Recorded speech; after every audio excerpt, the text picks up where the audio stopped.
ഓർമ്മകൾ ബാക്കിയാക്കി താവുപേട്ടൻ യാത്രയായി. ആനപ്രേമിയും സ്വകാര്യ ബസിലെ ക്ലീനർ പണിയുടെ ഹരവും പേറി ദീർഘനാൾ ബസ് ജീവനക്കാർക്കും നാട്ടുകാർക്കുമൊപ്പം സജീവമായിരുന്ന ഐനൂർ വടക്കേതലയ്ക്കൽ പരേതനായ കുര്യൻ മാത്തിരി ദമ്പതികളുടെ മകൻ താവുപ്പന് നാട് യാത്രാമൊഴിയേകി. 1983 കാലഘട്ടങ്ങളിൽ പഴഞ്ഞി കുന്നംകുളം റൂട്ടിലോടുന്ന സ്വകാര്യ ബസ്സുകളിൽ സ്വയം ക്ലീനറായി പോയിരുന്ന താവുപ്പൻ ഏതു ബസ്സിൽ കയറി ക്ലീനറായാലും ബസ് ജീവനക്കാർക്കോ ബസ് മുതലാളിമാർക്കോ പരാതികളോ പരിഭവമോ ഇല്ല. ചായയും ചോറും മൂക്കുപൊടിയുമാണ് അദ്ദേഹത്തിന് ലഭിക്കുന്നതും ആവശ്യപ്പെടുന്നതുമായ വേതനം.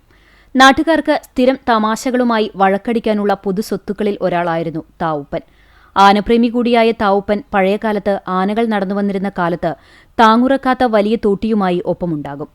സ്വകാര്യ ബസ്സുകളായ പഴയ എക്സ്പ്രസ്, പിന്നീട് CD ട്രാൻസ്പോർട്ട്, സണ്ണി എന്നിങ്ങനെ പേരുകൾ മാറിയ ബസ്സിലും പഴയ സീന, പിന്നെ റെജി ബസ്സിലും ക്ലീനറായി സൗജന്യ യാത്രയ്ക്കൊപ്പം സൗജന്യ സേവനം നടത്തുന്ന താവുപ്പേട്ടൻ അക്കാലത്തെ സ്ഥിരം കാഴ്ചയായിരുന്നു. ചില ദിവസം അംഗീകൃത ബസ് ക്ലീനറായും ഉണ്ടാകും. ബസ്സിൽ താവുപ്പേട്ടൻ പ്രത്യേക ശബ്ദത്തിൽ റൈറ്റ് പറയും. കയ്യിൽ എപ്പോഴും ചെറിയ പൊതികളിലായി മൂക്കുപൊടിയും ഉണ്ടാകും. ഇഷ്ടമുള്ളവർ ചോദിച്ചാൽ ചിലപ്പോൾ മാത്രം സൗജന്യമായി തരും, അല്ലെങ്കിൽ ദേഷ്യത്തോടെ പ്രതികരിക്കും. നാട്ടുകാർ താവുപ്പന്റെ ആന ചത്തു എന്ന് പറഞ്ഞാൽ താവുപ്പന് പെട്ടെന്ന് ദേഷ്യം പിടിക്കും. പിന്നെ ബസ് ജീവനക്കാർ ഇടപെട്ട് ആശ്വസിപ്പിക്കുമെങ്കിലും തിരിച്ചു പറയുന്ന ദേഷ്യത്തോടെയുള്ള പ്രതികരണം തുടർന്ന് യാത്രക്കാർ കേൾക്കാൻ നിർബന്ധിതരാകും. വർഷങ്ങൾക്ക് മുമ്പേ താവുപ്പന്റെ മാതാപിതാക്കൾ മരണപ്പെട്ടിരുന്നു. സ്വന്തമായി വീടില്ലാത്ത താവുപ്പൻ ഐനൂരിലെ സഹോദരീപുത്രൻ രാജുവിന്റെ വീട്ടിലായിരുന്നു താമസം. വാർദ്ധക്യ സഹജമായ അസുഖത്താൽ താവുപ്പനെ പിന്നീട് കോട്ടപ്പടിയിലുള്ള അഭയഭവനിലേക്ക് മാറ്റി. ഈയിടെ അസുഖം മൂർച്ഛിച്ച അദ്ദേഹം വ്യാഴാഴ്ച പുലർച്ചെ മരിച്ചു.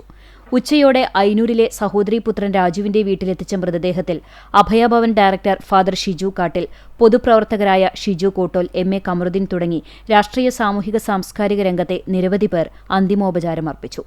2 മണിക്ക് പഴഞ്ഞി ഓർത്തഡോക്സ് കത്തീഡ്രൽ സെമിത്തേരിയിൽ സംസ്കാരം നടത്തി. അമ്മിണി സഹോദരിയാണ്. താവുപ്പേട്ടൻ യാത്രയാകുമ്പോൾ ബാക്കിയാകുന്നത് ചിരിപ്പിക്കാനും ചിന്തിപ്പിക്കാനുമുള്ള ഒരുപാട് നാട്ടോർമ്മകളാണ്.